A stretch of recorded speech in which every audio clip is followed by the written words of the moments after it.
Yo guys, Visionist Gen here, bringing you the best loadouts to be using right now in Warzone Verdansk, as well as Rebirth Island following the latest Season 4 update. In this video, I'll identify the best meta weapons to be using as of right now following the latest update, as well as the newer guns that are both viable in case you guys don't have the Battle Pass weapons, or in case you guys want to change it up and try out some of the existing weapons in the game. So on that note, let's get right into it. So in this video, I will share updated classes on the existing meta weapons, as well as the newer added weapons as well into the game. But firstly, I just wanted to clarify the Battle Pass unlocks for all of the new weapons and unlocks that you should be aware of in Season 4, in case you guys weren't already aware of this. So the first thing you will need to understand is on page 3, you will unlock the best gun in the game arguably right now, which is the LC-10. This is a submachine gun that has just been added in Season 4, and this is being used all throughout, especially in Rebirth, and one of the best and fastest killing weapons in the entire game. This is a highly desirable weapon that I would be recommending to use and try out for yourselves, which can be unlocked on page 3 within the Battle Pass, and is a returning weapon to the game just from the Cold War era, like with the FFAR that's been added to the game. Also, a new hybrid and versatile AR that has just been added to the game, which will be really effective at both close to medium range gunfights. That is going to be really effective and better on the sort of Rebirth Island and smaller map and Resurgence game mode, which is going to be really fun to try out for newer players, especially if you haven't used this gun before, because of the fast fire rate and time to kill. Now, also that's been added to this is the newest attachment, the G Grip, which can be unlocked on page 7. Something I haven't really tried and tested myself yet, but it's something I'm definitely going to be trialing out and testing to see if it works on all of the guns, because it's viable for both submachine guns and ARs. Now, anyways, enough with the update and the overview. Let's start with the first weapon in this build, which is going to be the newest LC-10, the fastest TTK gun in the game, which I'll go over at the end of the video, which will start off with the monolithic suppressor. So I have seen some builds that are actually using the suppressor instead, because with the suppressor, you're not going to lose the ADS and aim walking speed benefits that you gain with that, or sort of don't lose with the monolithic suppressor. Whereas also, I've seen some builds use the compensator for the recoil control. So I guess it just depends on whether you try this gun out and see if you feel that this gun is comfortable with recoil regards. Therefore, don't use the compensator, and then instead use the monolithic suppressor. However, if you're finding that it's a really slow build, then either use the suppressor and sort of just try that out yourself, or use the monolithic suppressor and change the rear grip. Now, for the second attachment, I've actually been running the reinforced barrel instead of the long barrel. Although the long barrel gives you that 30% damage range bonus versus the sort of 15% damage range bonus you're going to get with the reinforced, you're also going to get the bullet velocity benefits with the reinforced barrel. So I found that this is slightly more effective in my opinion. So just try them two out in my opinion, just see which one you feel is better for you and which suits your style more, and then just sort of to pick between the two, because that is the only way and the best way to find out which one is going to work best for you. And then as for the third attachment, the extended mag 1 is what I've been using instead of the extended mag 2. I've seen a lot of builds use the extended mag 2, but I just feel that this gun slows down way too much by using that, and I just feel that it's not necessarily needed, especially on Rebirth Island. Now, for the fourth attachment, I've actually been running the commando grip over the CQB grip. I've noticed by adding the actual commando grip itself is balancing this ADS out, and I am definitely noticing it, so this is why I'm using that instead. Now, for the fifth and final attachment, which is usually always a preference, but I'm actually running a stock instead for this build. Typically, I would run a underbarrel, which is usually the vertical foregrip, but for this, I'm finding the accuracy not a problem whatsoever, and I'm trying to speed this build up to balance to suit my playstyle. Therefore, I'm using the balanced stock, which provides good movement benefits, as well as aim walking movement speed and stuff like that. So this is definitely something I would add, but if you don't necessarily, as I said, want the speed benefits, change the mag to extended mag 2 because you want more ammo. Change maybe the underbarrel to a vertical to give yourself more recoil control, and that way you're going to balance this gun to suit your style instead of just using the exact build that I give you. Because for the most part, I see a lot of even my own friends that I play with, they just see a build online and they will just mirror it and just use exactly the same build that they see online and not actually read what the gun is doing by using certain attachments. Therefore, you have to read over them, and this is why I'm trying to go into the level of detail I have done for the starting setups on each of these videos, so that you guys understand the implications of each of these attachments and how they impact your playstyle, and also the actual advantages that you'll gain from each of these attachments, but also of course the disadvantages, or the pros and cons as others will refer to them as, for each of these guns. And that is why, as I mentioned, I'm going into this level of detail for the first build. But for the rest of these builds in this video, I won't go into the same level of detail. I'll just show you the attachments and the gun itself, and then just briefly to sort of gloss over all of the things that I'm using, and then we'll go on to the next gun, because I appreciate this video will go on for a long time if I go into the same level of detail for every single weapon. So the second weapon we're going to be using and sort of continue that submachine gun trend is the Ladra, something that I am really fond of, something that I'm trying to get more and more comfortable with, but with the LC-10 that's just been added, I've sort of put that away for the meantime. But the Ladra is a really effective and versatile weapon. It kind of reminds me of the Thompson from past CODs in sort of the World War era, something I've always liked in typically in all of the previous CODs. But this gun is a really versatile weapon, better for sort of medium range gunfights, I would add, rather than the sort of close quarter benefits that you're going to get from the LC-10. But due to the fire rate and the fact that it can be used again at medium range, this is a really versatile weapon and something I would typically use sort of as a sniper support, or again, for those medium range playstyle players that aren't necessarily running and gunning through buildings and sort of pushing up on teams, especially if it's in the Rebirth Island or the Resurgence game mode. Now, for this build, I'm actually using the Compensator instead of the Suppressors, because I'll be honest with you guys, I struggle to sort of control this weapon at sort of that medium range in comparison to the likes of any other submachine gun. That's just my personal control of this weapon. I'm sure if you guys can control it and you want that better damage range, then use the Monolithic or Suppressor, depending on your playstyle. But for me, I'm actually using the Compensator for the vertical recoil control benefits that you're going to gain. And then as for the second attachment, I'm actually running the Reinforced Barrel as well, for the fact that you get the velocity control and the benefits from that aspect. And then I'm also running the Extended Mag 1 over the Extended Mag 2, so that I can get the speed benefits as well. And then for the rear grip, I'm going to be using the CQB, my preference rear grip, because I have found that this is best suited for my style, considering I dive and slide a lot. And then for the final attachment, I'm actually running the balanced stock again, because I found that this really provides a well-rounded speed bonus and just the benefits that you gain from the fact that you're going to get movement speed control, aim walking movement speed and stuff like that.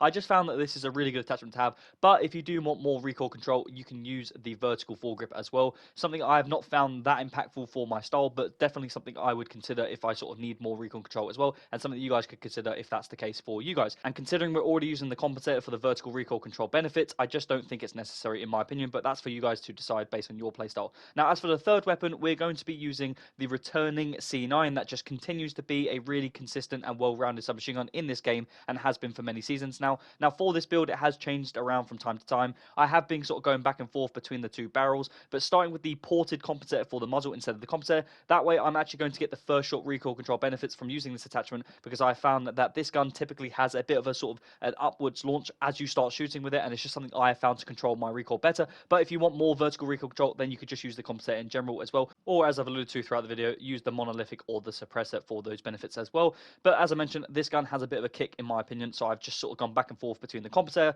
and the ported Compensator and just trying them out. And then as for the barrel, as I mentioned, I've been going back and forth between long barrel and reinforced barrel. I still don't know necessarily which one is my favorite, but I've been running the reinforced barrel with this gun for quite some time, and I have found it to be really consistent for my playstyle. And then for the underbarrel, instead of using the vertical, for the speed benefits, I actually am running the Ranger foregrip, because I found that it suits, again, my fast playstyle, as I just find it complements me slightly better than any other attachment that I've used on this gun. And then for the mag, again, as usual for pretty much most of the subs I used, I'm running the Extended Mag 1, as I don't think you need to sort of take away the speed benefits, and it doesn't necessarily need an Extended Mag 2, but again, that is a bit of a preference point. And then for the sort of final attachment, the fifth attachment, I've been running the CQB rear grip again, because I like to dive and slide around a lot, so I therefore find this more impactful for my style, whereas a lot of players, again, as I mentioned, will use the Commander grip, so you get the ADS and the Sprint to Fire benefits instead. But that's just me, and that's just sort of the way I built this gun. Try it out, I promise you guys, this is a really good version, and a fast version, more importantly, for the C9, in case you guys want to sort of speed it up and change it around. Now, moving on to the ARs and the newly added weapon, the FFAR, a returning Cold War AR from the past CODs, which is a really versatile and high fire rate AR in this game. Now, for the sight, for the starting attachment, this, as I mentioned in all of my builds, this is a preference point for me. I've actually been changing it between a sort of medium range scope, like the Willis 3x, to a sort of more close range and a sort of versatile sight, such as the Microflex, or any sort of 1.25 times zoom, any sort of sight like that, that will really help you out, and especially on Resurgence, which is where I've been using this gun, because I've found the FFAR is a really versatile sort of medium range weapon, fast time to kill, and can bail you out of those close quarter gunfights in comparison to the likes of a sort of more longer range style weapon, such as maybe the Kilo or the Krig. This weapon is really good, as I mentioned, for Resurgence, and something I've been rocking as my primary for that. Now, I've also been using the Compensator, as I mentioned throughout the video, for the recoil control. I've also been running the Reinforced Barrel, which is pretty much a standard for all AR builds in this game. I've also then been running the Commando rear grip, and actually been running the Extended Mag 2 instead, because I found that the Extended Mag 2 complements my playstyle slightly better due to the higher and fast fire rate of this weapon, but also just generally I don't necessarily need the speed benefits of this weapon, because it's already quite a fast build in general anyways. But overall, that is my view on the FFAR, a really effective and well-rounded AR, especially best suited for the Rebirth map in my opinion. Now, moving on to the second AR in this video is the Krig, the best long-range weapon in my opinion to be using right now, using the same attachments as previous builds, where I'm using the Willis 3x sight, again, as I mentioned, is preference, the Monolithic Suppressor for the damage range benefits, the actual Reinforced Barrel, which is of course a standard, as I mentioned, for all ARs in my opinion, something that you have to be using, of course. Then I've been running the vertical foregrip for the recoil control, and the Extended Mag 1 instead of Extended Mag 2, because I just don't find that you need 70 bullets with Extended Mag 2, whereas of course, as I mentioned throughout the video, if you guys find that you're running out of ammo quite often, which you can with a long range build, then maybe go to Extended Mag 2, but for the most part, that is pretty much, in summary, the Krig, a really good primary weapon, especially best suited for longer range gunfights, and more beneficial for the big map Verdansk, whereas on Rebirth Rebirth, I have found that this gun's not as effective, but you can change up the style and use the ported compensator instead, and just change up a couple of the attachments, and instead you can either run a rear grip to make it slightly faster using the commando, or maybe even try a stock out if you find that this gun is a bit too slow for your style. But then for the final gun that I wanted to go over in this video, again, is a returning existing build in this game from Season 3, the Growl, which for any newer players who weren't already aware is the SWAT 556, which then uses the Growl conversion kit as the fire mod, which is one of the attachments it will take up, which is a really versatile weapon in this game, used for both close, medium, and long range gunfights. You can actually use this weapon, which I've tried it many times and I really like it, without a sight. Again, as I mentioned, it's always preference, but I really like the clean iron sight on this weapon. But if you guys do feel like you need a sight, then you can either run a reflex sight, some sort of red dot for the smaller map like Rebirth, or if you were playing the big map and you feel like you need a sight, then of course you could just run a Willis 3 times, or sort of a medium range sight that is going to benefit you at those longer range gunfights. But then for the second attachment, I've been running the ported compensator. I've also been then running the vertical foregrip for the underbarrel, and then for the remaining attachments, you have to run the full auto mag for the Growl, as well as the conversion kit as the final attachments. Whereas if you're not going to run a sight and you're going to run a 9 sight like myself, then you can of course use a final attachment, which for me, I'm running the commando rear grip for the speed benefits that you've gained, as I mentioned throughout the video. However, if you don't find that you need this gun to be faster and you want it to be more accurate, then of course you can tune your gun to suit, as I mentioned, with all of the suggestions throughout this video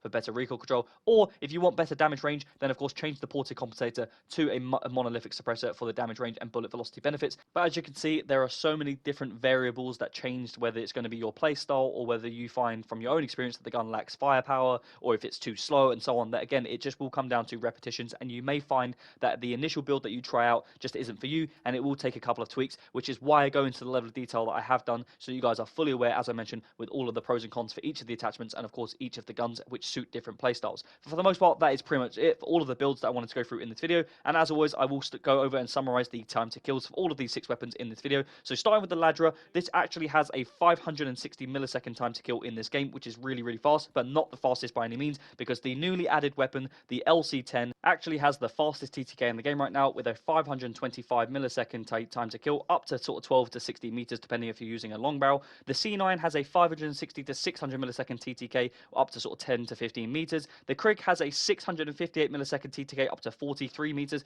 but again is a long range build and has no damage drop off versus other ARs, and of course is really easy to use and fairly accurate. The FFAR is a really fast time to kill weapon with a 576 millisecond TTK, up to 42 meters, which again, as you can see, is really, really fast, especially when you compare it to the likes of a submachine gun. And then the Growl has a 660 millisecond TTK, but again is really accurate and really easy to use. So slower TTK, but easier and better to use, especially at those sort of longer ranges. So it just depends on what sort of style of player you are and how you're using these guns. But for the most part, as you can see, these 6 weapons are some of the best guns to be using right now, especially on Rebirth Island, which is what I've been playing a lot of at the minute, because I found that this is really fun and sort of refreshing to play, especially in this current meta. But for the most part, guys, there you have it. That's the full video on the best loadouts to be using right now in Season 4 in sort of Warzone, both for Verdansk and Rebirth Island. If you guys have enjoyed the video, please don't forget to like and subscribe, as it massively helps me out. And if you have any comments, tips, or tricks around any of these weapons or the TTKs in this video, or if you have any experiences that you want to share based on the new season, then let me know down below. Also, if you have any suggestions that you want to see for upcoming videos, also let me know down below in the comments, and I'll get right back to you. I'm VisionSGen. I hope you enjoyed the video, and I'll see you in the next one.